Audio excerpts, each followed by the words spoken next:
पहले तो सभी पत्रकार बंधुओं को हम दोनों की तरफ से नमस्कार, धन्यवाद कि आप शॉर्ट नोटिस पे यहाँ पे उपस्थित हुए। मैं श्री प्रेम शुक्ला जी का भी आभार व्यक्त करता हूँ। आज की ये महत्वपूर्ण प्रेस वार्ता जो है वो इसलिए भी आवश्यक है कि 3 महत्वपूर्ण बिंदुओं पे ये जरूरी है कि दिखाएं किस तरह से कांग्रेस पार्टी भ्रम, झूठ और अराजकता की राजनीति आज कर रही है। मुझे कहते हुए दुख हो रहा है कि कांग्रेस पार्टी के बड़े नेता श्री राहुल गांधी जी सवाल तो पूछना चाहते हैं, लेकिन वो विपक्ष की क्या जिम्मेदारी होती है, विपक्ष की जिम्मेदारी कुछ प्रश्न जब उन पे उठाए जाएं तो उत्तर देने की भी होती है, इससे दूर भागते हैं। और इस झूठ, भ्रम और अराजकता की राजनीति को जो वो करते हैं, पूरे देश की जनता के समक्ष रखने की जिम्मेदारी भी हमारी है। सबसे पहले ये जो भ्रम जाल फैलाया जाता है, भारत ने वाकई आत्मनिर्भर होके 2 स्वदेशी वैक्सीन्स यहां पे बनाए, जिसके लिए हर भारतीय को, वैज्ञानिकों पे, जितने हमारे हेल्थ वर्कर्स हैं, चाहे डॉक्टर हो, पैरामेडिक स्टाफ हो, नर्सेज हो, इन पे गर्व है। लेकिन स्वदेशी वैक्सीन पे ही शुरू से ही ऐसे सवाल उठाना जो कि भारतीय जनता के मन में संदेह उत्पन्न करे। आज ये सवाल पूछा जाना चाहिए कि जब रिपोर्ट आई है कोवैक्सीन की एफिकेसी 81% है, और हमें गर्व होना चाहिए एक देश होने के नाते, एकजुट होने के नाते, कि ये जो स्वदेशी वैक्सीन है, पहला तो इतनी हाई एफिकेसी देती है जो कि विश्व में डेवलप्ड कंट्रीज हैं उनकी वैक्सीन भी नहीं देती। और यह भी बात हमारे लिए गर्व की है कि पूरे विश्व में करीब करीब 65% वैक्सीन जो निर्माण होता है वो भारत में होता है। वैक्सीन बनाने में, आविष्कार करने में, रिसर्च करने में 10 साल का समय लग जाता है। क्या यह गर्व की बात नहीं है कि श्री नरेंद्र मोदी जी के नेतृत्व में इस देश की जो एजेंसीज हैं, आईसीएमआर, हेल्थ मंत्रालय, जो वैज्ञानिक हैं, उन्होंने 1 साल के कम समय में 2 वैक्सीन देश को दी। और ये कोई नहीं भूलेगा किस तरह से कांग्रेस के वरिष्ठ नेता, चाहे शशि थरूर हो, चाहे जयराम रमेश हो, और राहुल गांधी तो हमेशा नकारात्मक राजनीति में अग्रणी भूमिका निभाते ही हैं, उन्होंने इस वैक्सीन, कोवैक्सीन पे सवाल उठाए थे। ट्रायल 3 स्टेज अभी पूरी नहीं हुई है। उन्होंने ये नहीं देखा कि विश्व में क्या प्रोटोकॉल चल रहा है, वर्ल्ड हेल्थ ऑर्गेनाइजेशन क्या प्रोटोकॉल फॉलो करने के लिए कह रहा है। यहां तक कह दिया गया कि बीजेपी का टीका, ऐसी भी पॉलिटिकल पार्टीज इस देश में है, दुर्भाग्य की बात है कि जो राष्ट्र का टीका आविष्कार किया गया उसको बीजेपी का टीका बता दिया गया। लेकिन आज गर्व की बात है कि 10 लाख से ज्यादा डोजेस जो है कोवैक्सीन की दी जा चुकी है। और यह भी गर्व की बात है कि वीवीआईपी कल्चर को तोड़ते हुए बड़ी जिम्मेदारी से जो एनडीए और बीजेपी की सरकार है उसने दिखाया कि नहीं, हर नागरिक की जान हमारे लिए हमारी प्राथमिकता है, उसे बचाना होगा। आप सोचिए, अगर यही कांग्रेस की सरकार होती तो सबसे पहला टीका लगता तो वो गांधी परिवार को लगता और वो उनका जन्मसिद्ध अधिकार माना जाता। फिर कांग्रेस के वर्कर आते सिफारिशी लेटर लेके, उनको लगता। लेकिन हमारे लिए गर्व की बात है कि जो टीके लगे पहली ड्राइव में, वो सबसे पहले कोविड वॉरियर्स को लगे। उनका प्रोटेक्शन होना चाहिए। उन्होंने अपनी जान पे खेल के इस देश का सर ऊंचा किया और उसके बाद हमारे देश के आदरणीय प्रधानमंत्री जी ने यह टीका लगवाया और वीवीआईपी कल्चर का अंत है, इसका संदेश भी दिया। इसका भी संदेश दिया कि यह वैक्सीन सही मायने में दिखाती है कि भारत आत्मनिर्भर हो चुका है। स्वदेशी वैक्सीन था। और तीसरा, जो लोग कहते थे कि प्रधानमंत्री जी टीका क्यों नहीं लगवाते हैं और भ्रमजाल इसकी गुणवत्ता पे फैलाते थे, उस भ्रमजाल को खत्म कर दिया। और ये भ्रमजाल जैसे ही खत्म हुआ तो आज विपक्ष की कुछ पार्टियां हैं जिनका नेतृत्व कांग्रेस करती है, उसको पीड़ा होने लगी और वो ये नहीं देख पाई कि आज देश गौरवान्वित है। लेकिन मैं यही कहूंगा, आज केवल भारत के लिए नहीं, तमाम ऐसे देश हैं, चाहे वो कैरेबियन कंट्रीज हों, चाहे हमारे पड़ोसी मुल्क हों, ये लोग आज भारत पे निर्भर करते हैं। और भारत इतना मजबूत देश है कि अपनी जरूरतों को पूरा करने के बाद पूरे विश्व में आज फार्मेसी ऑफ द वर्ल्ड बन गया है। ये हम सब के लिए बहुत गर्व की बात है। तो ये पहली जो बात थी वो भ्रमजाल पे थी और ये बड़ा आवश्यक है कि जहां केंद्र की सरकार और जो भाजपा शासित राज्य है वहां पे मुख्यमंत्री, सारे मंत्री, सारे कार्यकर्ता लगे हैं कि हम जनता में विश्वास पैदा करें।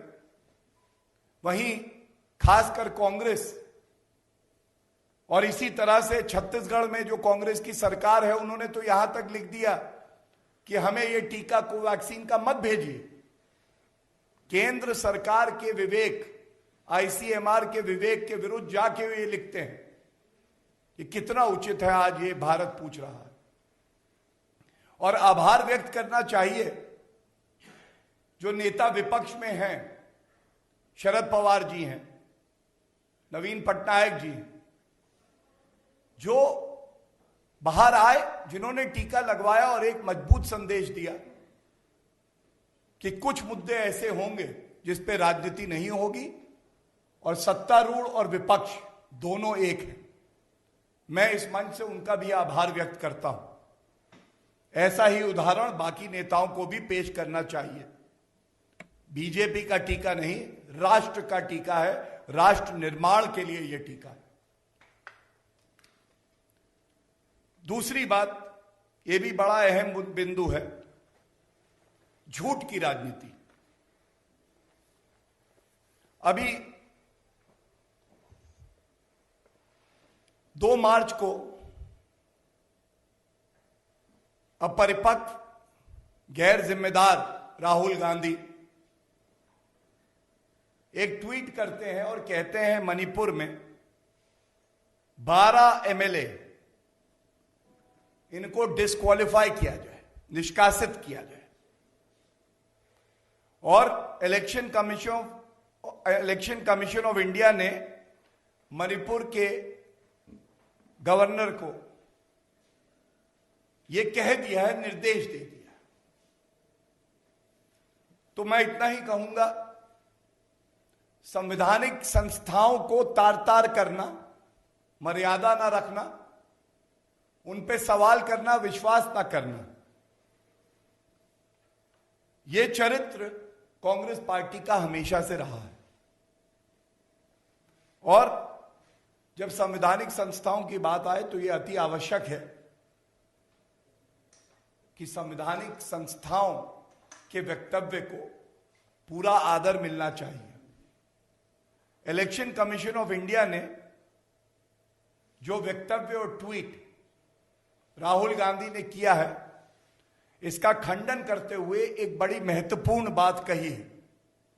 और यह महत्वपूर्ण बात पूरे देश में मीडिया के माध्यम से जानी चाहिए।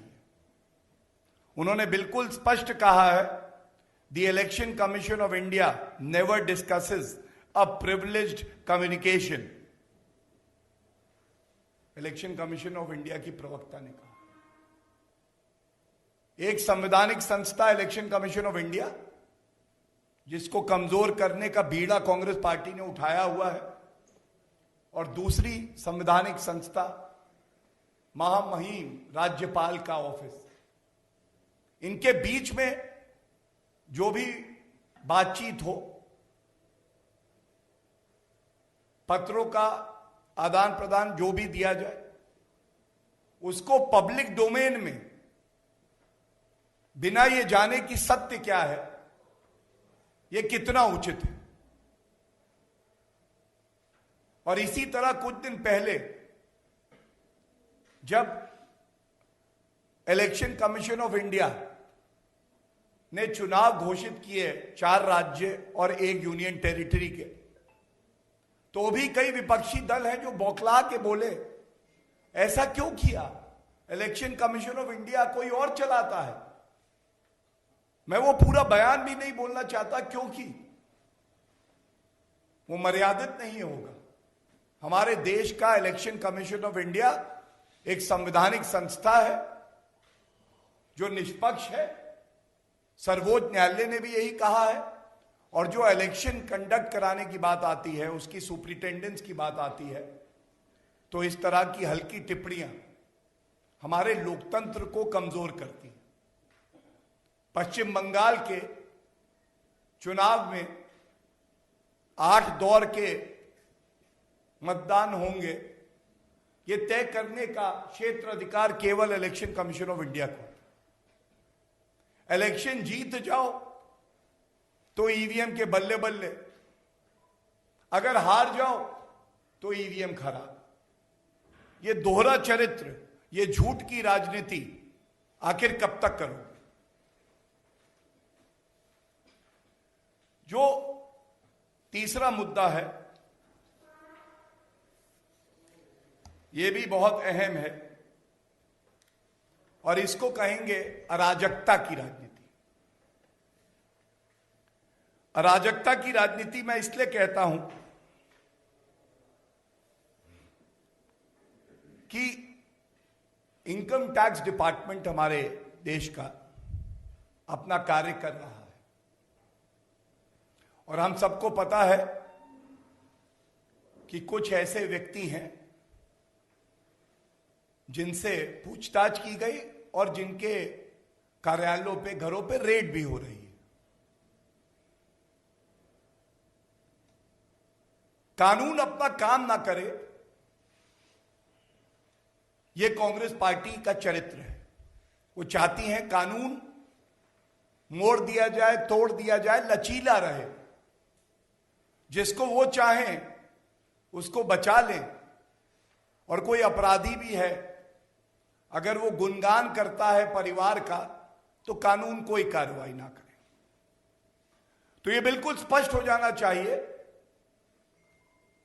कि अब श्री नरेंद्र मोदी जी के नेतृत्व की एक सरकार है जो सारी जांच एजेंसियों को खुला हाथ देती है। यहां कोई सेलिब्रिटी, वीवीआईपी, बॉलीवुड स्टार नहीं होता है, एक नागरिक होता है। और एक नागरिक कानून का पालन करेगा, ये उससे उम्मीद की जाती है, ये उसका मूल कर्तव्य है।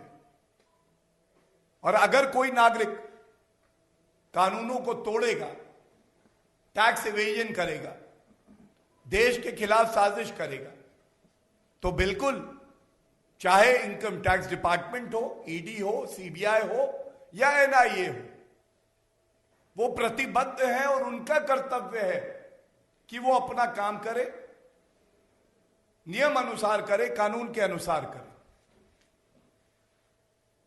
मुझे बहुत पीड़ा से लेकिन जिम्मेदारी से कहना पड़ रहा है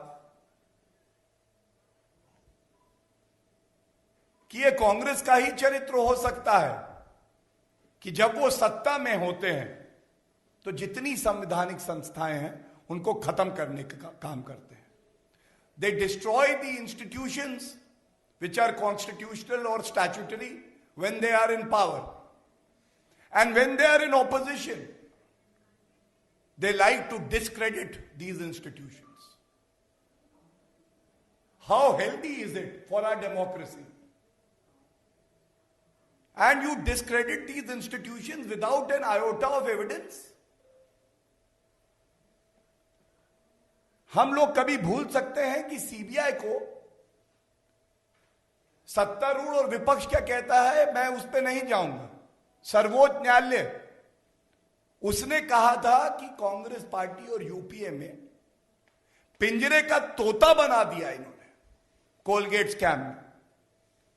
और आज जब निष्पक्ष होके पूरी निर्भीकता से वो पिंजरे का तोता एक बाज बन गया है, भ्रष्टाचारियों को काट रहा है, तो इनको दर्द हो रहा है।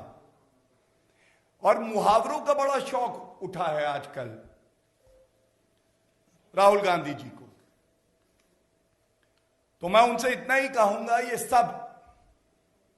सब जो आरोपी हैं ये सब एक ही थाली के चट्टे बट्टे। राहुल गांधी खुद भ्रष्टाचार के मामले में बेल में बाहर है। सोनिया गांधी जी अध्यक्षा है, वो खुद बेल पे बाहर है भ्रष्टाचार के मामले पे। और जैसा भारतीय जनता पार्टी के वरिष्ठ नेता और मंत्री श्री प्रकाश जावड़ेकर जी ने भी कहा है, 100 चूहे खा के बिल्ली चली हज को। एक ईमानदार सरकार को, जो कि एजेंसियों को अपना काम करने दे रही है, अब कांग्रेस पार्टी बताएगी कि CBI, ED, income tax department कैसे अपना काम करे। और सबसे महत्वपूर्ण बात जो है, सवाल पूछने का बड़ा शौक है राहुल गांधी जी आपको। हमारी पार्टी के राष्ट्रीय अध्यक्ष श्री जेपी नड्डा जी ने जब आपसे सवाल पूछे थे तो आप ऐसे गायब हो गए थे जैसे गधे के सर से सींग। जब अच्छा लगे तो सवाल पूछो, और जब कोई आपसे सवाल पूछे तो भाग खड़े हो, गायब हो जाओ। आप कहते हैं बात करनी चाहिए। भारतीय जनता पार्टी के राष्ट्र प्रवक्ता यहां आके आपकी हर बात का उत्तर दे रहे हैं। लोकतंत्र मजबूत तभी हो सकता है कि आप प्रश्न पूछे और हम उत्तर दें, और जनता तय करेगी किसकी बात में दम है, कौन ईमानदारी से सेवा कर रहा है। लेकिन आपसे जब हमारी पार्टी के राष्ट्रीय अध्यक्ष ने सवाल पूछे तो आपने उत्तर नहीं दिया। डिफेंस कमेटी की जो मीटिंग होती है, जिसके आप सदस्य हैं, आप क्यों नहीं जाते? रॉबर्ट वाड्रा, जिन्होंने किसानों की जमीन हड़प ली और न्यायालय के आदेश के बाद सीबीआई जांच चल रही है, चाहे बीकानेर में हो चाहे हम हरियाणा में देखें, आप उस पर कभी बात क्यों नहीं करते? नेशनल हेराल्ड केस पे कभी हिम्मत तो दिखाइए, बात तो करिए। सरकारी जमीनों का घोटाला करके अपनी निजी संपत्ति खड़ी कर रहे हैं, ये कितना उचित है? देश की जनता पूछती है राहुल गांधी जी, वो जो एमओयू किया आपने एक विदेशी ताकत से, उसको सार्वजनिक करेंगे कि नहीं? वो निरस्त हुआ कि नहीं? और लोग तो कहते हैं आपने रिश्वत भी ली। पार्टी चलाने के लिए। क्यों किया ऐसा? और एक सवाल हम नहीं पूछते भाई, लोकतंत्र लोकतंत्र बातचीत होना बड़ा अच्छा है, संवाद बिल्कुल है। ये G23 आप ही के वरिष्ठ नेता आनंद शर्मा जी, गुलाम नबी आजाद जी, कपिल सिब्बल जी एक प्रश्न पूछ रहे हैं। ये ISF जो इंडियन सेक्युलर फ्रंट है, जिसके मौलाना कहते हैं या अल्लाह मेरी दुआ कबूल करो, 50 करोड़ हिंदुओं को मार दो, ऐसा वायरस है। उसके साथ जब कांग्रेस पार्टी समझौते की बात करती है तो ये पंथ निरपेक्षता ही है ना? ये जरूर हमें बताइएगा। क्या पंथ निरपेक्षता का मतलब अब ये है कि आप एक धर्म विशेष के साथ जुड़े और दूसरे धर्म विशेष के जो नागरिक हैं उनको आप द्वितीय श्रेणी का नागरिक बना दें? यह सवाल हर नागरिक पूछ रहा है और हमारे प्रश्नों का उत्तर आपके पास नहीं होगा, लेकिन यह यकीन है कि अगर आप वाकई लोकतंत्र में विश्वास रखते हैं तो जो आपकी पार्टी के वरिष्ठ नेता कह रहे हैं उस पे आप उत्तर जरूर देंगे। और अंत इस बात से करना चाहता हूं, हर चीज में विरोध विरोध विरोध।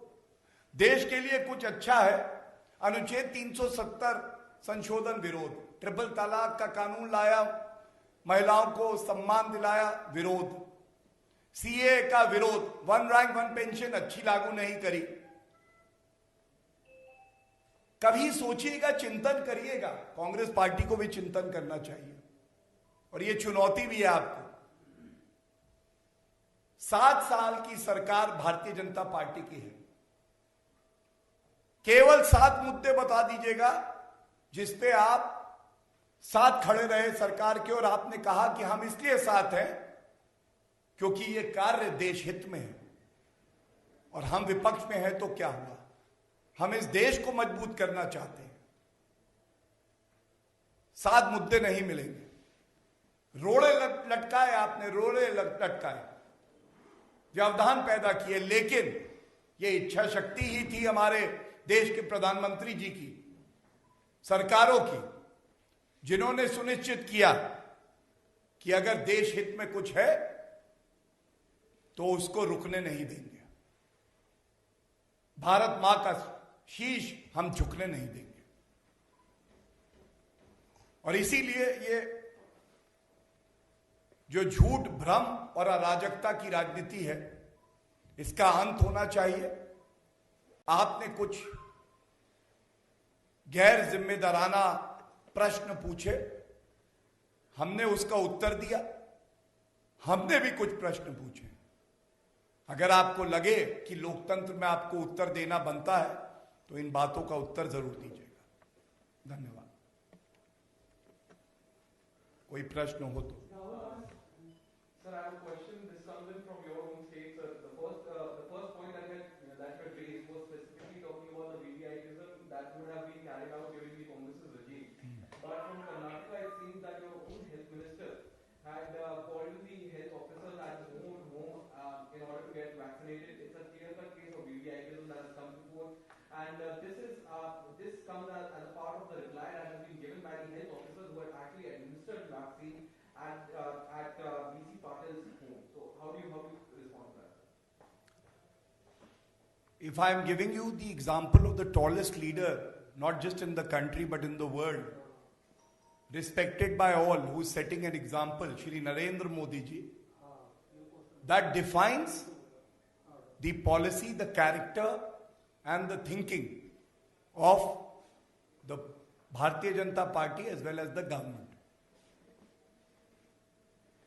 And if there is an example that has been set and any person violates that, that is not acceptable. But yet I would say that the facts, the circumstances need to be known, and therefore, in principle, I will say Bharatiya Janata Party is a party that has workers that will always abide with the principles enshrined in the philosophy of our party that are set out by the leaders of the party. And the best example is that even the Prime Minister waited for the first phase of the vaccination drive to get over before he got inoculated. Thank you. Anybody else? Sir, Anurag Kashyap पर जिस तरीके से आयकर विभाग की कार्रवाई हुई है, उसको कहा जा रहा है कि कृषि आंदोलनों का लगातार कृषि कानूनों का लगातार विरोध करते रहे हैं। शायद यही बड़ी वजह है कि आयकर विभाग उन पर लगातार कार्रवाई कर रहा है। देखिए, मैं आपका आभारी हूं कि आपने ये प्रश्न पूछा। मैं आपको जो तथ्य रखने जा रहा हूं ये बड़ी महत्वपूर्ण है और मेरी आपसे विनती है, गुजारिश है, इसको जरूर लिखिएगा, इसको जरूर आप दिखाइएगा। मैंने अभी शुरुआत करी कह के कि हर कोई संविधान की नजर में, कानून की नजर में बराबर है, कोई वीवीआईपी नहीं है यहां पे। लेकिन बार बार एक बात उठाई जाती है कि इनको पॉलिटिकल वेंडेटा की वजह से, राजनीतिक विद्वेष की वजह से टारगेट किया जा रहा है। अब मैं आपको कुछ उदाहरण दे रहा हूं। सबसे पहले तो कोई भी नागरिक हो, XYZ, मैं नाम भी उनका नहीं इसलिए ले रहा हूं क्योंकि कोई वीवीआईपी नहीं होता है कि अगर आप टैक्स इवेजन करें, जांच चले तो आप कहें कि जांच ना हो। दूसरी बात, जिन व्यक्तियों के आप नाम ले रहे हैं उनमें से एक के पुराने ट्वीट निकालिएगा। आलोचना चल रही है सालों से, आलोचना का अधिकार है, तो तब क्यों नहीं उन पे जांच हुई? और अब अगर जांच हो रही है तो आप बिना तथ्यों के कह दें कि राजनीतिक आलोचना की वजह से जांच चल रही है। तो मैं आपको अब उदाहरण दे रहा हूं और ये जरूर लिखिएगा। वरावरा राव, ये अगस्त 2018 में गिरफ्तार हुए, बहुत हंगामा हुआ, इनकी गिरफ्तारी गलत है, पॉलिटिकल वेंडेटा है। आपको मालूम है 30 महीने जेल में रहे, अब इनको बेल मिली है। और बेल इसलिए नहीं मिली कि जो जांच एजेंसियां हैं जिन्होंने गिरफ्तार किया है उन्होंने गिरफ्तार गलत किया है या साक्ष्य नहीं प्रस्तुत किए, इसलिए मिली है क्योंकि ये गुहार लगाई गई कि वृद्ध व्यक्ति हैं, इनकी सेहत ठीक नहीं है, इनको ट्रीटमेंट की आवश्यकता है और इसलिए बेल दे दी जाए। तो पहला उदाहरण। दूसरा, शर्जील इमाम देश को टुकड़े टुकड़े करना चाहते हैं, असम को अलग करेंगे, नॉर्थ ईस्ट को अलग करेंगे। इनकी गिरफ्तारी भी हुई जनवरी 2020 में। 14 महीने बेल क्यों नहीं मिली ये कोई नहीं बता पा रहा। भाई, भजन लाल का केस है संवैधानिक पीठ का, सर्वोच्च न्यायालय का, 7 ग्राउंड्स देता है वो कब जो है एफआईआर और चार्जशीट क्वॉश हो सकती है। उसमें एक पॉलिटिकल वेंडेटा भी ग्राउंड है। अगर टीवी स्टूडियो पे आके अगर पॉलिटिकल पार्टी के हेडक्वार्टर से चिल्लाते हो कि ये पॉलिटिकल वेंडेटा है, एक उदाहरण तो दो जहां पे चार्जशीट और एफआईआर क्वॉश हो गई हो। सुधा भारद्वाज, इनकी गिरफ्तारी भी अगस्त 2018 में हुई। और आपको मैं ये बताना चाहता हूं, सर्वोच्च न्यायालय की अगर राय है उससे ऊपर तो किसी की राय नहीं हो सकती है जुडिशियल फील्ड। 24 सितंबर 2020 सर्वोच्च न्यायालय ने इनकी बेल एप्लीकेशन को भी खारिज कर दिया। मतलब केस को खत्म करना तो दूर, बेल भी नहीं दी। और इनके केस में भी कहा जा रहा था कि यह पॉलिटिकल वेंडेटा का मामला है। और अंत ऐसे तमाम उदाहरण मैं दे सकता हूं, लेकिन एक और उदाहरण दे देता हूं। एक गैंग है हमारे देश में जो कानून में विश्वास नहीं रखता है। उनका मकसद है लोकतंत्र खतरे में है। अरे, अभिव्यक्ति की आजादी का क्या होगा? अभिव्यक्ति की आजादी एब्सोल्यूट नहीं है। संविधान में लिखा है कि कब उस पर रेस्ट्रिक्शन लगाए जा सकते हैं। तो मैं पूछता हूं, उमर खालिद 14 सितंबर 2020 दिल्ली के दंगों में भड़काऊ भाषण देने के लिए गिरफ्तार हुए। सितंबर से मार्च 5 महीने तो हो ही गए। आप मुझे बताइए कि इनको किसी भी न्यायालय ने कोई रिलीफ क्यों नहीं दिया? और इसीलिए मैं आपका आभारी हूं कि आपने ये बात उठाई। ये जान लीजिए कि वो दिन जब वीवीआईपी कल्चर होता था, जब कानून को तोड़ मरोड़ के व्यक्ति का चेहरा दिखाओ तो कानून बताएंगे, वो दिन अब खत्म हो गए। मैं अपनी एक तो इसीलिए ये जो 4 उदाहरण प्रस्तुत किए हैं, ये इसीलिए किए हैं कि जांच एजेंसियां अपना काम करती हैं और उसका जो एक्शन होता है वो न्यायालय में तय होता है, उचित है नहीं उचित है, और कई बार अंतरिम आदेश भी होते हैं। तो इन सारे जो मैंने 4 आपको एग्जाम्पल दिए, उसमें न्यायालय ने, सर्वोच्च न्यायालय तक कुछ लोग गए और ये पाया कि ठीक ही किया है जांच एजेंसियों ने। जो आपने बात कही मैं उस पर भी आ जाऊंगा। देखिए, सबसे पहले तो आपने वो मुद्दा उठाया दिशा रवि का, मैं धन्यवाद देता हूं। सबसे पहले तो देखिए कि भारतीय जनता पार्टी हो या हमारी कोई सरकार प्रदेश में या केंद्र में, न्यायालय का सम्मान करती है। आदेश आया, किसी ने ये नहीं कहा कि न्यायालय जो है किसी के इशारे पे काम करता है। एक आदेश आया, वो बेल का आदेश है, अंतरिम है, और उसके ऊपर भी न्यायालय है, उनमें जाने का एक हक कानून देता है जांच एजेंसियों को। वो आदेश आया, सबने उसे माना, वो निचली अदालत का ही आदेश है, उसके ऊपर भी न्यायालय है। ये जांच एजेंसियों का क्षेत्र अधिकार है, वो आगे क्या करना चाहेंगे उस पर मैं टिप्पणी नहीं करूंगा। लेकिन मैं ये जरूर कहूंगा, किसी को बेल मिल जाए इसका मतलब ये नहीं होता कि वो आरोप मुक्त हो गया। मैंने 2 नाम आपको गिनवाए थे, भ्रष्टाचार में बेल में ही बाहर है, लेकिन वो केस आज तक खत्म नहीं हुआ। तो इसीलिए ये देश कानून से चलेगा, संविधान से चलेगा। न्यायालय जो फैसला करेगा उसका सम्मान होना चाहिए, संवैधानिक संस्थाओं का सम्मान होना चाहिए। लेकिन दुख की बात है, जहां सरकार, केंद्र सरकार और भाजपा शासित राज्यों की सरकारों की आस्था संविधान में है, न्यायालय में है, इलेक्शन कमीशन ऑफ इंडिया में है, वहां पे जैसे मछली होती है जल बिना नहीं रह पाती है, सत्ता बिना कांग्रेस भी ऐसे ही हो जाती है।